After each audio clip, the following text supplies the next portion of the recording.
What's up, guys? Ted from Immersion here, and I'm back with another Unearthed Arcana review.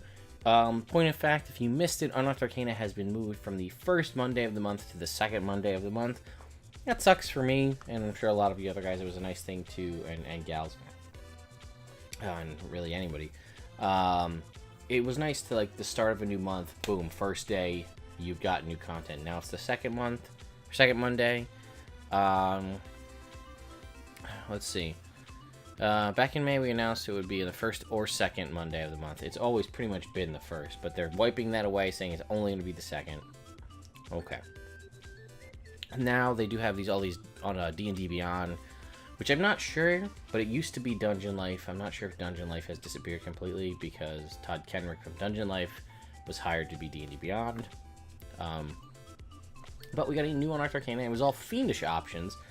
I had heard a rumor that it was going to be revised Ranger, and it turned out to be new options for tieflings, and this seems like a little, I don't want to say it seems out there, but based on the fact that we're getting this makes me think that the next book, Xanathar's, is very clearly a class book. So I'm looking to the future for the next book post Xanathar's, looking to me based on this, and we'll see what comes up in future Unearthed Arcana, that we're gonna be getting a race book. Like, we got Volo's was races, Sword Coast Adventure Guide was like a mishmash, and Xanathar's is pretty much a DM's book for classes and then other features. So the story goes, the full-blown story is that Asmodeus, at least per Forgotten Realms rules, bound to do through Toril 13 and this whole big thing. Basically, read Aaron M. Evans' series of books, The Brimstone Angels, and it will get you all you want to know about tieflings. And they're very good books. They're very well written. I enjoy them greatly. And they talk a lot about how tieflings were originally could look kind of and be any way they wanted until they were sort of bound to Asmodeus, and that kind of gave them the more devilish appearance with the tail and the horns and all of that. So, those are your Asmodean tieflings. Other tieflings, though, have different, that are bound from different, they're from different planes of existence? Ancestry includes a special link with a different one of the Lord of the Nine Hells. So we have Beelzebub here, and it says all the different, stuff about the different realms. But those tieflings get a +2 charisma, +1 intelligence, so same as a base tiefling. And they get, instead of the Darkness, Hellish Rebuke, Thaumaturgy, they get Thaumaturgy, Ray of Sickness as a 2nd level spell at 3rd level, and then Crown of Madness as a 5th level spell. Dissipator is a 2 charisma and 1 dex, very nice. Thaumaturgy is a cantrip, Disguise Self as at 3rd level, and Invisibility to 5th level. This is a big one for any of you spellcasting classes out there, your sorcerers, your bards, your warlocks. Charisma and Dex, and free invisibility. Charisma and Wisdom is Faerna.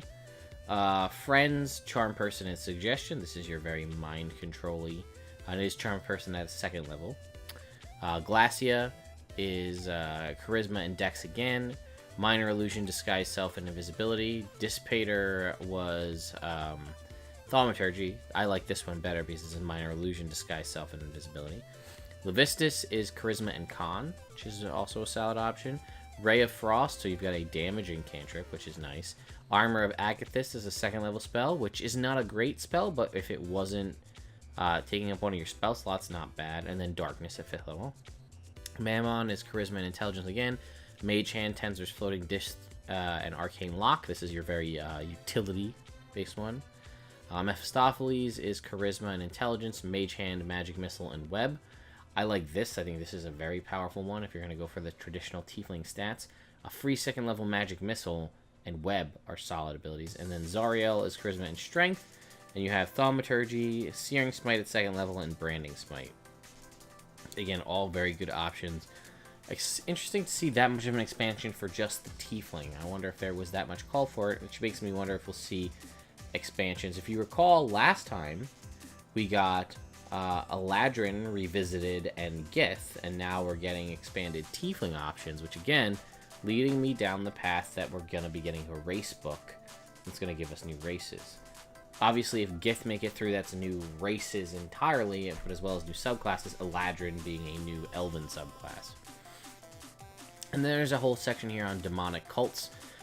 Basically, it's just saying if you use one of the cultist blocks or any of the cultist type characters from the monster manual, you can use, if they belong to the cult, you can replace the spells that they have listed in the book with the spells typical to the cult.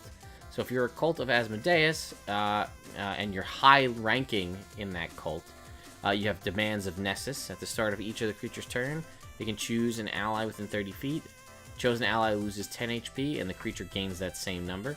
The creature is incapacitated, it makes no choice. Instead, the closest ally within 30 feet is the chosen ally. Typical cultist, any NPC or monster who has suffered a fall from grace. And then signature spells here, Minor Illusion, Disguise Self, Phantasmal Force, and Major Image. And it gives you some, he increases the charisma of those he follows. He also grants the boon what's this? I'm sorry, we jumped to Beelzebub. Cultists of Asmodeus are the existing ones.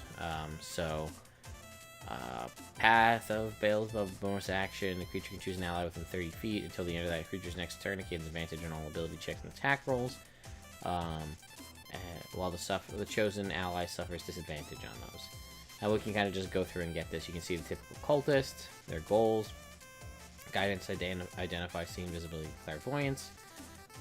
Infernal Insight recharges on a short or long rest. The creature has advantage on all ability checks and attack rolls until the end of its next turn. And then Vexing Escape once per day is bonus action. When the creature takes damage, it reduces the damage to 0 and teleports 60 feet. Fierna, Friends, Charm, Person, Suggestion, Hypnotic Pattern. Infernal Loyalty, the creature has advantage on saving throws within 30 feet. While it can see a creature within 30 feet that has the Loyalty Beyond Death trait, which is Loyalty Beyond Death. Oh, here it is. Recharges on a short or long rest as a reaction. When an ally can see this creature reduces 0 hit points, the ally is instead reduced to 1 hit point and gains temporary hit points equal to the creature's charisma score plus half of its number of hit dice. Garyon, do we even see him up above? Can I just skip over him? Nope. Alright, well, we just got this cult down here. Shillelagh, Wrathful Smite, Enhanced Ability, Aura of Vitality, Crushing Blow. The creature gains a bonus to damage rolls of its next melee weapon attack. The bonus is equal to its strength mod. Which is, I guess, an additional bonus to that. Again, these may not seem like useful things to you if you don't plan on running a cult-based game, but you can always cherry-pick these abilities to add into magic items, to add to special things to your characters, to give them special abilities, signature attacks, and things of that nature.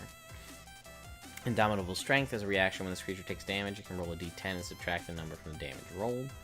Glacia is Friends, Charm Person, Invisibility, and Haste. Step into Shadows, as an action, this creature, along with anything it's wearing, becomes magically invisible until the end of its next turn. Infernal Ringleader, as a reaction, when this creature is hit by an attack roll, it can choose one ally it can see within 5 feet, and cause that ally to be the target of the roll instead. Again, these are all great abilities. You can toss these onto an item.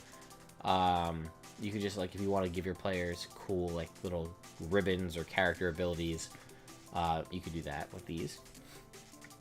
Levistus, Blade Ward, Expeditious Retreat, Spider Climb, and Gaseous Form. The creature magically teleports to a location of Levistus' choice within 1 mile of its location. This ability also restores all the creature's hit points. It can't be invoked as an action by the creature or when the creature would die. Once it's used, it can't be used again. Mammon is Mending, Tensor's Floating Disc, Arcane Lock, Glyph of Warding. Grasping Hands, as an action, bonus action, creature make a Dexterity Sleight of Hand check, contested by Insight if against a creature within 15 feet. One handheld item of its choice, it can see on the target, magically teleports to its open hand. It has to be no more than 10 pounds. Promise of Wealth, another, again, short or long rest recharge. Choose one creature it can see as a bonus action. Up to 5 allies of its choice become convinced the target carries great wealth. Until the end of the creature's next turn, those allies gain advantage on all attack rolls against the target. Almost done. Mephistopheles. Firebolt, Burning Hands, Flaming Sphere, Fireball. Spell Shield, it gets advantage on saving throws against spells. If it succeeds on a saving throw, it gains temporary hit points equal to the spell's level. As a bonus action, the spell chooses one ally it can see within 30 feet. Target loses its lowest level spell slot, and this creature gains it. And then Zariel is True Strike, Heroism, Spiritual Weapon, and Crusader's Mantle. Ferocious Surge, when the creature hits with an attack that isn't a critical hit, it can then turn it into a critical hit. This creature has a keen eye for seizing a tactical advantage. Immediately after rolling initiative, it can choose itself and up to 3 allies it can see that aren't incapacitated. It can swap the initiative results of those chosen creatures. And then lastly, we have Demonic Boons. The following entries outline boons the DM can grant to a monster, 2 monsters, and NPCs dedicated to a particular demon lord. A demon can impart boons to a number of creatures equal to the number of hit dice it has. In contrast, demon lords have no limit. So, we see Baphomet. It can give +4 to Strength, Wisdom, or both. Give them Hunter's Mark, Beast Sense, and Slow, and then the Uncanny Tracker ability. This creature magically creates a psychic link with one creature it can see for the next hour, as long as the creature... Or, as a bonus action, this creature learns the current distance and direction to the target if it's on the same plane of existence. It can sight the Hunters. As a bonus action, it allows each ally within 30 feet of it that has the Unerring Tracker trait to make one weapon attack as a reaction, and then Labyrinthian Recall can perfectly remember any path it's traveled. Demogorgon is a +4 to Strength or Charisma and gives Charm Person and Large Reduce and Vampiric Touch. And then you have advantage on Intelligence, Wisdom, and Charisma saves. Fraz Urblu, +4 to Wisdom, Charisma, Minor Illusion, Disguise Self, Invisibility, Hypnotic Pattern. Advantage on Perception and Insight checks. As a bonus action, it automatically detects the location of all illusions and hidden creatures within 15 feet. Grazed is +4 to Con and Charisma. Up to a +4, I should say. So it's a +4 to one, +4 to the other, or both. So I guess it can give +4 to Constitution, Charisma, or both, yeah. False Life, Hold Person, and Fear. Whenever they suffer a critical hit, you can make one melee weapon attack as a reaction. I actually really like that Joy from Pain ability. That could be a cool barbarian item. As a reaction, when the creature takes damage, it can magically grant 5 temporary hit points to itself and 3 allies within 30 feet. Dewey Blex is a +8 to Constitution with an equal penalty to Intelligence, Wisdom, and Charisma. And Dewey Blex being the kind of ooze lord. As an action, the creature can move up to 20 feet through spaces no more than an inch thick, and must end its space in a space that can accommodate its full size. Otherwise, it takes 5 force damage. And Slimy Organs, it has resistance to bludgeoning, piercing, slashing from non-magical attacks. Whenever it suffers a critical hit or is reduced to 0 hit points, all creatures within 5 feet of it take acid damage equal to its number of hit dice. Orcus is +4 to Intelligence, Wisdom, False Life, Ray of Enfeeblement, Animate Dead, and the Undying Soul trait. If the creature is reduced to 0 hit points, it immediately makes a Constitution DC 10 Constitution saving throw. If it succeeds, it comes up to 1 HP, and it gives off the Aura of Death. This creature emanates a deathly aura that extends 30 feet in every direction from its space while it isn't incapacitated. It's blocked by total cover. While in the aura, the creature and any friendly undead are immune to the frightened condition and have resistance to radiant damage. Enemies suffer disadvantage on death saving throws while in this aura. And we are down to the last few. Yinagu, +4 to Strength and Dex with an equal penalty to Intelligence and Charisma. Tasha's Hideous Laughter, Crown of Madness, and Fear. And you get a bunch for Yinagu. Gnashing Jaws, you get a melee weapon attack. Bonus hit equal to the creature's proficiency bonus plus its strength. This is a d4 plus strength piercing damage. Rampage, when the creature reduces a creature to 0 HP with a melee attack, it can take a bonus action to move half its speed and make a gnashing Jaws attack. And the Aura of Bloodthirst, if this creature isn't incapacitated, any creature with a Rampage trait can make its Gnashing Jaws attack as a bonus action while within 10 feet of this creature. Zugetmoy is a +4 bonus to Constitution and an equal penalty to Intelligence, Wisdom, and Charisma. And then it gets the Spore Kist ability. This creature is immune to the Charmed or Frightened condition. In addition, if it has reduced to 0 hit points, each creature within 10 feet of it takes poison damage equal to its number of hit dice. And then we have a couple other ones. Baylor, Fiery Soul. This creature has resistance to fire damage. When it dies, it explodes, dealing fire damage in 10 feet to all creatures within 10 feet equal to its number of hit dice. Garistros have Labyrinthine Recall. Marilith can make a second reaction. And now Feshni is immune to the Frightened condition. That was a lot. We managed to get through it in only 15 minutes. So, anyway, guys, let me know what you think about this new Unearthed Arcana. Do you think that I'm right? Are we getting a race book next? Does that mean that in November, on, what is this, November 14th, we'll be getting a new Unearthed Arcana that'll, again, be about races? Perhaps expanding to give us additional halfling. You know what they really should do is expand the Dragonborn and give them better options. But maybe new halflings or new gnomes or things of that nature. Because we did tieflings, maybe they'll do new Aasimar. Aasimar is a fairly new race, but they could add additional ones, I guess. Who knows? Alright guys, let me know what you think, and I will see you next time.